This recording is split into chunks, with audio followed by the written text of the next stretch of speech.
আজকে আমরা টেকওয়ার্ল্ড বাংলাদেশে কিছু লেখা নিয়ে কথা বলবো। সবগুলোই ৬ জানুয়ারি ২০২৬-এ প্রকাশিত। চলুন প্রথম অধ্যায়টা দিয়ে শুরু করি। আমাদের হাতে থাকা প্রথম লেখাটার শিরোনাম এমআইওবির সংবাদ সম্মেলন, এনইআইআর বাস্তবায়ন, ভোক্তা সুরক্ষা ও বৈধ ব্যবসার পথে গুরুত্বপূর্ণ পদক্ষেপ।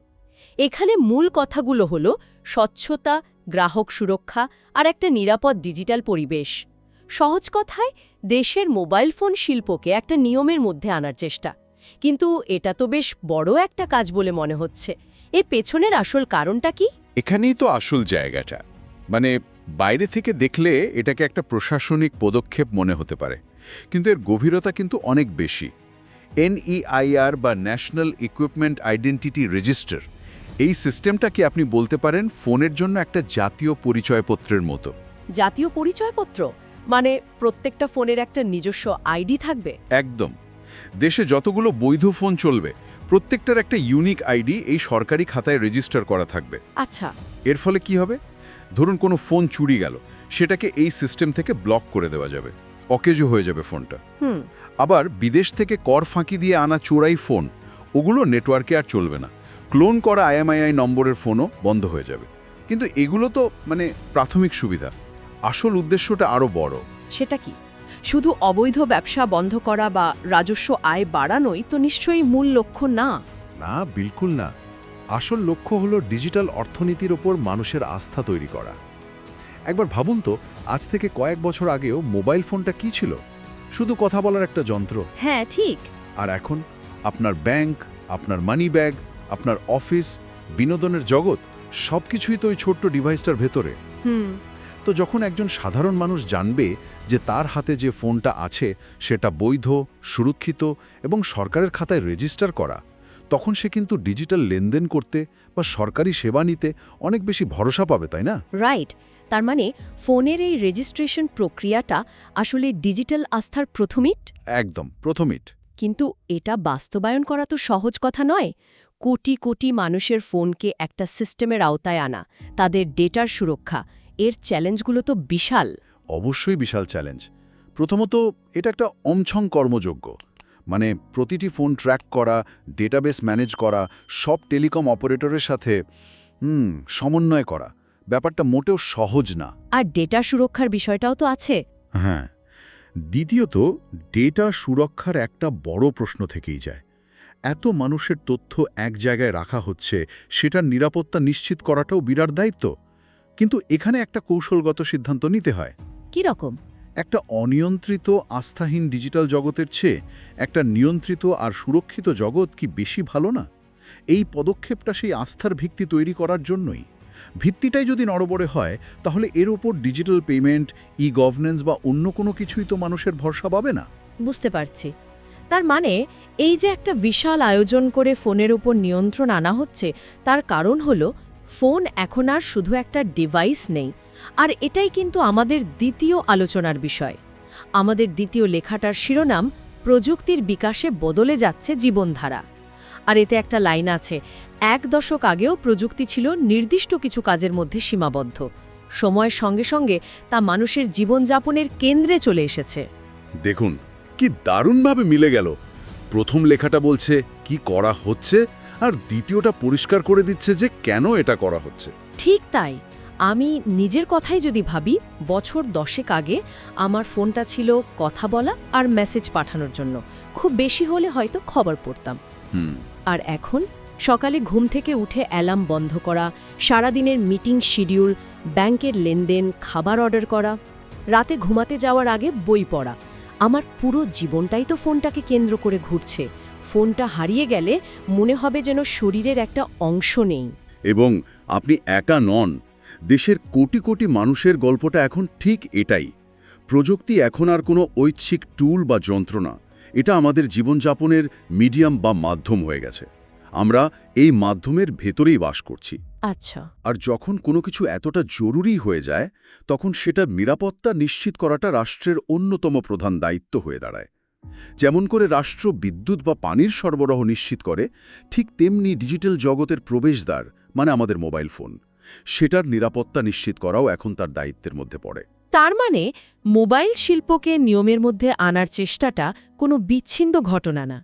এটা আসলে আমাদের জীবনে প্রযুক্তির এই গভীর অনুপ্রবেশের একটা সরাসরি প্রতিক্রিয়া। চমৎকার বলেছেন।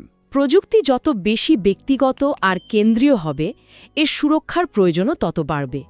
প্রথম লেখাটা হলো সেই সুরক্ষার প্রাতিষ্ঠানিক দিক, আর দ্বিতীয়টা হলো সেই ব্যবস্থার সামাজিক বাস্তবতা। একদম, এই সংযোগটা বুঝতে পারাটাই আসল। প্রযুক্তি এখন আর বিলাসিতা নয়, প্রায় মৌলিক চাহিদার মতো। তাই এর ভিত্তি হতে হবে বিশ্বাসযোগ্য আর সুরক্ষিত। বেশ, তাহলে আমরা বর্তমানের ভিত্তি আর আজকের বাস্তবতা নিয়ে কথা বললাম, কিন্তু প্রযুক্তি তো থেমে থাকা জিনিস নয়।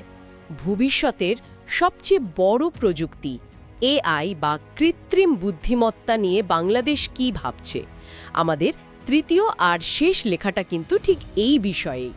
বাংলাদেশে নিজস্ব এআই মডেল তৈরির উপর জোর। এটাই কিন্তু আজকের আলোচনার সবচেয়ে দূরদর্শী এবং সম্ভবত সবচেয়ে বিতর্কিত অংশ। বিতর্কিত বলছেন কেন? আমার তো শিরোনামটা পড়েই প্রথম যে প্রশ্নটা মাথায় এলো তা হলো কেন? মানে নিজেদের মডেল কেন তৈরি করতে হবে? গুগল, ওপেন এআই, মেটা এদের মতো বিলিয়ন ডলারের কোম্পানিগুলো তো অসাধারণ সব এআই মডেল তৈরি করছেই। আমরা সেগুলো ব্যবহার করলেই তো পারি। অন্য অনেক প্রযুক্তির ক্ষেত্রে তো আমরা সেটাই করি। নিজেদের এআই মডেল বানানোটা কি অনেকটা 2026 সালে এসে নতুন করে একটা সার্চ ইঞ্জিন বানানোর চেষ্টার মতো না? এটা কি বাস্তবসম্মত, নাকি শুধুই একটা জাতীয়তাবাদী উচ্চাকাঙ্ক্ষা? প্রযুক্তি কৌশলটা পরিষ্কার হয়ে যাবে। এর দুটো মূল কারণ আছে। প্রথমটা হলো প্রাসঙ্গিকতা, আর দ্বিতীয়টা সার্বভৌমত্ব। একটু ভেঙে বলবেন, প্রাসঙ্গিকতা বলতে ঠিক কি বোঝাচ্ছেন? ধরুন, গুগলের তৈরি করা একটা এআই মডেলকে বাংলাদেশের কৃষি নিয়ে কোনো সমস্যার সমাধান করতে বলা হলো। সেই মডেলটা হয়তো ক্যালিফোর্নিয়ার কৃষির ডেটা দিয়ে ট্রেনিং পেয়েছে। সে কি বাংলাদেশের মাটি, আবহাওয়া, ফসলের ধরন বা এখানকার কৃষকের সামাজিক প্রেক্ষাপট ঠিকঠাক বুঝবে? না, পারার কথা না। অথবা ধরুন বাংলা ভাষার কথাই, আমাদের ভাষায় কত রকমের আঞ্চলিকতা, কত সূক্ষ্ম প্রকাশভঙ্গি। পশ্চিমা ডেটার উপর তৈরি মডেল কি সেই সূক্ষ্মতা ধরতে পারবে? প্রায়ই পারবে না। আর এর ফলে ভুল বা পক্ষপাত দুষ্ট ফলাফল আসতে পারে। আচ্ছা, নিজস্ব ডেটা, সংস্কৃতি আর প্রেক্ষাপটের উপর ভিত্তি করে তৈরি মডেল অনেক বেশি কার্যকর আর নিরাপদ হয়। এটাই হলো প্রাসঙ্গিকতা। বুঝলাম। মানে আমাদের সমস্যার সমাধানের জন্য আমাদের মতো করে তৈরি টুল দরকার। কিন্তু দ্বিতীয় কারণটা সার্বভৌমত্ব, এটা আরও বড় বিষয় মনে হচ্ছে। অনেক বড়। যখন আপনি অন্য কোনো দেশের কোম্পানির তৈরি করা একটা ব্ল্যাক বক্স প্রযুক্তি ব্যবহার করেন, তখন সেটার উপর আপনার কোনো নিয়ন্ত্রণ থাকে না। Black box? হ্যাঁ, মানে সেই মডেলটা কিভাবে সিদ্ধান্ত নিচ্ছে, আপনার দেশের নাগরিকদের ডেটা কোথায় যাচ্ছে, কিভাবে ব্যবহার হচ্ছে, বা তার মধ্যে কোনো নিরাপত্তা ঝুঁকি লুকিয়ে আছে কিনা, এসব জানা প্রায় অসম্ভব। আপনি তখন শুধুই একজন ব্যবহারকারী। কিন্তু যখন একটা দেশ নিজস্ব মডেল তৈরি করে, তখন সে প্রযুক্তির চালকের আসনে বসতে পারে। চালকের আসনে? মানে নিজেদের নিয়মকানুন নিজেরা তৈরি করতে পারে? স্বাস্থ্য বা শিক্ষায় এটিকে ব্যবহার করা অনেক সহজ হয়ে যায়। এটা শুধু প্রযুক্তিগত আত্মনির্ভরশীলতার প্রশ্ন না, এটা দেশের ডিজিটাল সার্বভৌমত্ব রক্ষার প্রশ্ন। ভবিষ্যতে যে দেশগুলো নিজেদের এআই নিয়ন্ত্রণ করতে পারবে, তারাই বিশ্ব অর্থনীতি আর রাজনীতিতে শক্তিশালী অবস্থানে থাকবে। তাই নিজস্ব মডেল তৈরির এই চিন্তাটা আসলে ভবিষ্যতে ডিজিটাল পৃথিবীতে নিজের ভাগ্য নিজের হাতে লেখার একটা প্রস্তুতি। তার মানে এটা গুগলকে হারানোর কোনো প্রতিযোগিতা না, বরং নিজের জন্য সঠিক একটা টুল তৈরি করার চেষ্টা। কিন্তু এই পথটাও তো সহজ নয়। এর জন্য যে পরিমাণ ডেটা, গবেষক আর অর্থ প্রয়োজন, সেটা কি আমাদের আছে? অবশ্যই নেই। যদি আমরা রাতারাতি সিলিকন ভ্যালির সাথে প্রতিযোগিতা করার কথা ভাবি, কিন্তু লক্ষ্যটা তো সেটা নয়। তাহলে লক্ষ্যটা কি? বিশেষ কোনো ক্ষেত্রে, যেমন বাংলা ভাষা প্রক্রিয়াকরণ বা কৃষি বিষয়ক পরামর্শ দেওয়ার জন্য ছোট কিন্তু কার্যকর মডেল তৈরি করব। এটা একটা দীর্ঘমেয়াদী পরিকল্পনা, কিন্তু এই পরিকল্পনার শুরুতেই যে নিজস্ব মডেল তৈরির কথা ভাবা হচ্ছে, এটাই সবচেয়ে গুরুত্বপূর্ণ দিক। একটা বড় স্বপ্নের প্রথম পদক্ষেপ। তাহলে পুরো ব্যাপারটা যদি একসাথে দেখি, প্রথমে আমরা দেখলাম মোবাইল ফোনের মতো বর্তমানের প্রযুক্তিকে সুরক্ষিত করা হচ্ছে, কারণ দ্বিতীয় লেখাটা অনুযায়ী প্রযুক্তি এখন আমাদের জীবনের কেন্দ্রবিন্দুতে। আর সবশেষে ভবিষ্যতের প্রযুক্তি এআই এর ক্ষেত্রে শুধু ব্যবহারকারী না হয়ে নিয়ন্ত্রক হওয়ার একটা বড় পরিকল্পনা নেওয়া হচ্ছে। এই তিনটি সূত্রকে একসাথে করলে ছবিটা তো বেশ পরিষ্কার হয়ে যায়। একদম পরিষ্কার। বাংলাদেশ প্রযুক্তিকে তিনটি স্তরে দেখছে। এক, ভিত্তি, মানে বর্তমানের সবচেয়ে জরুরি প্রযুক্তি মোবাইল ইকোসিস্টেমকে সুরক্ষিত ও বিশ্বাসযোগ্য করা হচ্ছে। এটা মেনে নেওয়া হচ্ছে যে প্রযুক্তি জীবনের কেন্দ্রে চলে এসেছে, তাই এর নিরাপত্তা নিশ্চিত করা অপরিহার্য। এবং ৩, ভবিষ্যৎ। পরবর্তী প্রযুক্তি এআইকে শুধু গ্রহণই করা হচ্ছে না, বরং এটিকে দেশের নিয়ন্ত্রণে রেখে দেশের প্রয়োজনে ব্যবহার করার জন্য দীর্ঘমেয়াদী পরিকল্পনা করা হচ্ছে। এই তিনটি লেখা আসলে একই গল্পের তিনটি ভিন্ন অধ্যায়। একটা মজবুত বর্তমানের উপর দাঁড়িয়ে প্রযুক্তি নির্ভর জীবনযাত্রাকে স্বীকার করে একটা নিয়ন্ত্রিত ভবিষ্যতের দিকে এগিয়ে যাওয়ার গল্প। সত্যি এই বিচ্ছিন্ন খবরগুলো একসাথে পড়লে একটা বড় কৌশলের আভাস পাওয়া যায়। দেশটির লক্ষ্য শুধু প্রযুক্তির ব্যবহারকারী হওয়া নয়, বরং এর নিয়ন্ত্রক এবং উদ্ভাবক হওয়া। নিখুঁতভাবে বলেছেন। এটি নিছক প্রযুক্তি ব্যবহারের গল্প নয়, বরং প্রযুক্তিকে কৌশলগতভাবে পরিচালনার একটি চিত্র। ব্যবহারকারী থেকে নিয়ন্ত্রক এবং উদ্ভাবকের ভূমিকায় যাওয়ার একটা ইচ্ছার প্রতিফলন আমরা এই তিনটি শিরোনামে দেখতে পাই। আজকের আলোচনাটা সত্যিই দারুণ ছিল, কিন্তু এই সব কিছুর শেষে একটা বড় প্রশ্ন কিন্তু থেকেই যাচ্ছে। কি প্রশ্ন? আমরা বারবার দায়িত্বশীল প্রয়োগের কথা বলছি। তৃতীয় লেখাটিতেও এই শব্দটা ব্যবহার করা হয়েছে, কিন্তু একটা দেশের নির্দিষ্ট সামাজিক ও সাংস্কৃতিক প্রেক্ষাপটে এই দায়িত্বের সংজ্ঞাটা আসলে কি হবে? মানে পশ্চিমে যা দায়িত্বশীল বলে ধরা হয়, যেমন ব্যক্তি স্বাধীনতার চূড়ান্ত সুরক্ষা, তা কি বাংলাদেশের প্রেক্ষাপটেও একইভাবে প্রযোজ্য হবে, নাকি এখানে সমষ্টিগত কল্যাণ বা সামাজিক শৃঙ্খলার ধারণাটা বেশি গুরুত্ব পাবে? এটাই হয়তো আগামী দশকের সবচেয়ে বড় প্রশ্ন, এবং এর কোনো সহজ উত্তর নেই। যখন একটা প্রযুক্তি আমাদের জীবনের কেন্দ্রে চলে আসে, তখন তার ব্যবহারের নিয়মকানুন ঠিক করাটা আর কেবল প্রযুক্তিবিদদের কাজ থাকে না। এটা একটা সামাজিক আলোচনার বিষয় হয়ে ওঠে। গভীর দার্শনিক এবং সামাজিক আলোচনার বিষয়।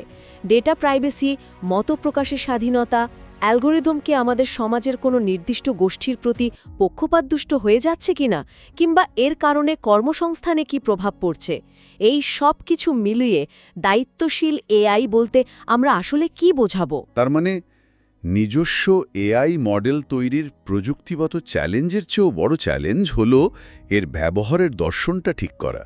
অনেক বড় চ্যালেঞ্জ, কারণ এই দর্শনটাই ঠিক করে দেবে ভবিষ্যতের বাংলাদেশ কেমন হবে। আমরা কি এমন এক সমাজ চাই যেখানে প্রযুক্তি আমাদের আরও বেশি স্বাধীনতা দেবে, নাকি এমন এক সমাজ যেখানে প্রযুক্তির শৃঙ্খলার জন্য ব্যবহৃত হবে? এই প্রশ্নের উত্তর আমাদের সবাইকে মিলেই খুঁজতে হবে। প্রযুক্তিবিদ, নীতি নির্ধারক, সমাজবিজ্ঞানী এবং সাধারণ মানুষ সবার আলোচনা থেকেই হয়তো এই দায়িত্বের সংজ্ঞাটা ধীরে ধীরে তৈরি হবে, আর সেই সংজ্ঞার উপরই নির্ভর করবে আমাদের ডিজিটাল ভবিষ্যৎ।